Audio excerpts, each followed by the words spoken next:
So 2019 is over and done with, and as you reflect back on how your year went for yourself and for your business, I have a question for you. Did you achieve all the goals you had in mind? Well, if you didn't, it might be because you're doing one of these 7 things not quite right. And in this video, I'm going to share with you 7 strategies to help you simplify and scale your online business for 2020 and beyond. All right, let's dive into it.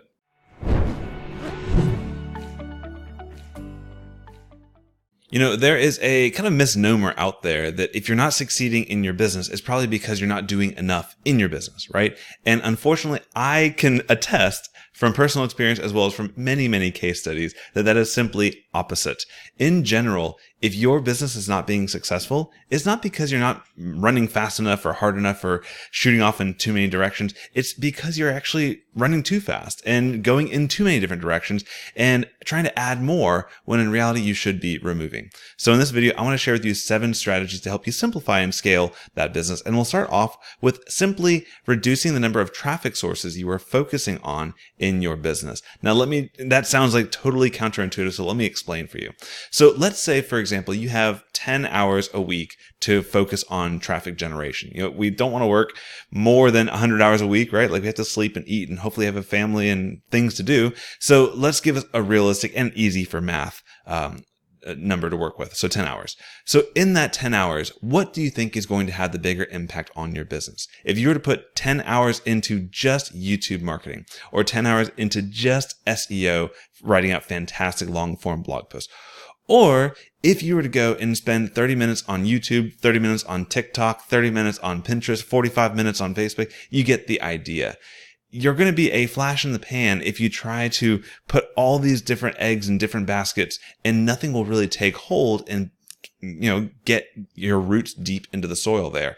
Whereas when you focus in on a single traffic source, there's some fear there. There's not perfect in all scenarios, and I'll explain that in a second. But if you focus in on one traffic source, you're proving to that traffic, that system, that platform's algorithm, whether it be Facebook's algorithm or YouTube's algorithm, that you're there to stay, that you can put in some quality content and you'll be able to be rewarded by actually getting some of that elusive organic reach on that platform. Now, as I mentioned, this is not without its own set of risks. If you were to put in all of your effort onto your Facebook page a couple of years ago, it might have been working great. And then all of a sudden, Facebook is going to, pull the rug out from under you and create this pay to play environment where if you want to get your message seen, you have to pay for it. So there is a bit of risk in this strategy. But if you're struggling to see that uptick in your traffic, it's probably because you're spreading yourself too thin. I would recommend once you get a platform going and working really well on, then it is time to diversify. But if you're not there yet, don't try to be everything to all people everywhere. So strategy number 2 is to help yourself balance quantity and quality of your content. So in the previous strategy, I helped you focus in on a single or maybe a couple of traffic sources to help you focus your time on that area. Now, let's say you took my advice and you decide to focus your 10 hours of traffic time in on YouTube only. Now, what could you do with those 10 hours? You could create, a ton of little 2-minute kind of cheesy, clickbaity videos, or you could spend a lot of time and really optimize a few videos in those 10 hours. Maybe you decide to do, instead of 5 videos a week, maybe you decide to do 2 videos a week, but you put a lot of energy and effort into the quality of the video, the quality of the content, the research that goes into it, as well as the description and all the things you can do to help hook your potential people into that video. Which one is going to do better for you? Well, if you've been on the train of a lot of frequency in the content, that's been very popular, but it's starting to look like there's a supply and demand problem with all of the content that's being put out on the internet. It's not a matter of just trying to put more and more and more out anymore, because while it's getting easier than ever to create content, it's getting harder to create the quality content to actually capture your visitors' attention.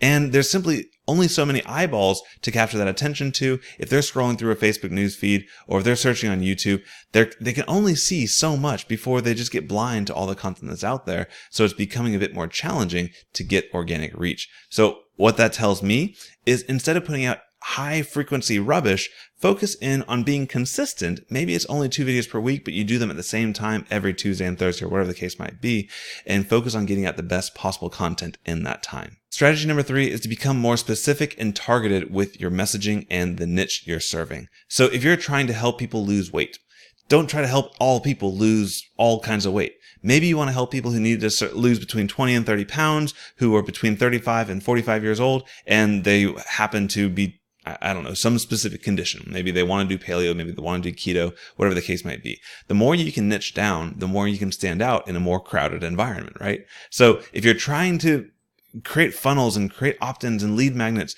trying to serve all these different segments of the market, you're hurting yourself a little bit because you can't focus in on optimizing how that specific thing is working because there's just too much in the mix. So focus in, know who your ideal customer is, and work on creating just the right offers, just the right messages, and just the right traffic, videos or posts, whatever the case might be, to attract those people to it. Strategy number 4 is to simplify your technology. This can be the death of so many entrepreneurs. And it kind of struck me a little bit in the year 2019. I'll be honest with you, because I review tech so much and I kind of share as much as I learn with you. It can be a little bit confusing when you try to incorporate too many things. But shiny object syndrome kind of bit me a little bit in 2019. And that's something that I'm simplifying in 2020. If it's been hurting you as well, if you've been finding yourself struggling to get service A to integrate with SaaS B and bring plugin C in to integrate into it, it might be not necessary for your business. Ultimately, what do people want? They want value. Is the value in how pretty your automations work or how beautiful your course area is? Or is it simply in how you can help them achieve their goals? I think that's really where you need to be focusing your attention on in 2020, because we only have so much time in the day, and you're spending an inordinate amount of time trying to work on troubleshooting issues or talking to your web host or trying to get your website back up, for goodness sake. That's not what you need to be doing. So your options are either one, you can work on simplifying your technology stack. And I'm working with Kartra at this point because I really want to focus in on simplification. And if you want to learn more about Kartra, I'll put a link down in the description below where I'm offering some pretty awesome bonuses for that specific tool. If you want to take a look at it, I highly recommend it at this point. Or if you have a lot going on in your business already and the idea of migrating out to a different platform or trying to simplify, if that scares you, look at hiring some help. And the next tip will help you out with that. But it doesn't all have to be on you, especially if that's not your zone of excellence, if that's not your passion. You really should try to avoid that and focus on what only you can do. Which leads me into strategy number 5, which is to start thinking more like a CEO and to know your worth. You know, I really look up to my wife. She's really done a great transformation recently at the end of 2019, where before this transformation, we have been all about not spending money on the business, but spending our time and effort and energy trying to do it all.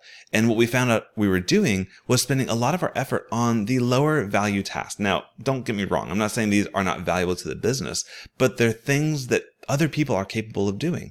You know, you don't, just because you like to make pinnable images doesn't necessarily mean you should be spending all your time making pin images. You know, it's a valuable aspect of a business to bring in traffic, but you as your specific entrepreneur, would you be better served by being out in front of the audience, doing things like videos or sharing or creating products or doing other additional things that only you can do? So I want you to kind of just take a look at your daily routine.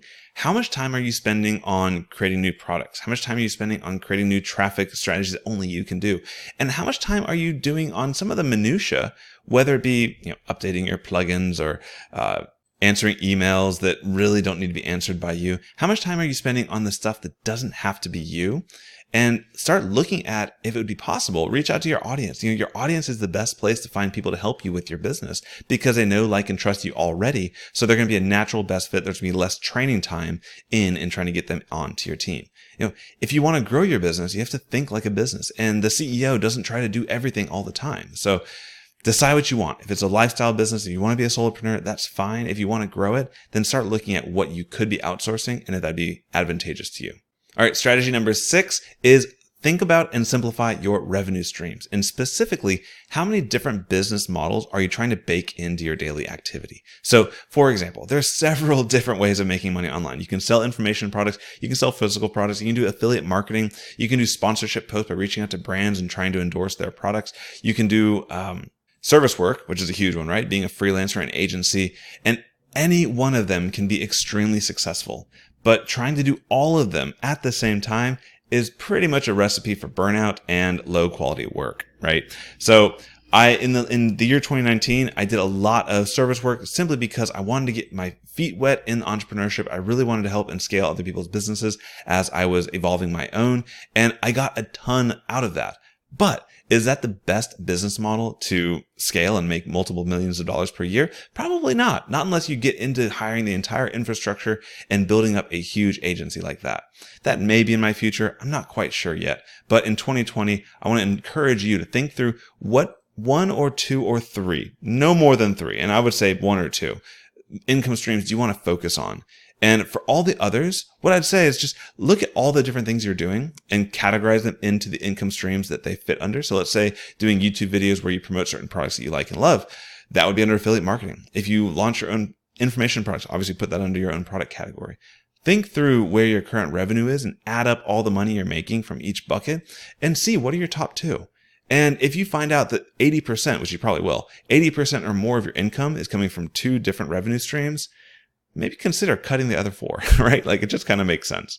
And the last thing I have for you, strategy number 7, is to reduce the number of funnels that you're working in your business. This can relieve so much pressure from you in trying to keep, now when I say funnel, I mean, it could be how many different squeeze pages do you have? How many different email sequences do you have? How many different sales processes are you trying to incorporate into the customer journey of your website? If you have more than 2 or 3 or 4 and you're not making millions of dollars per year, it might be time to cut down and focus in on the ones that are performing best and elevate those to be more scalable.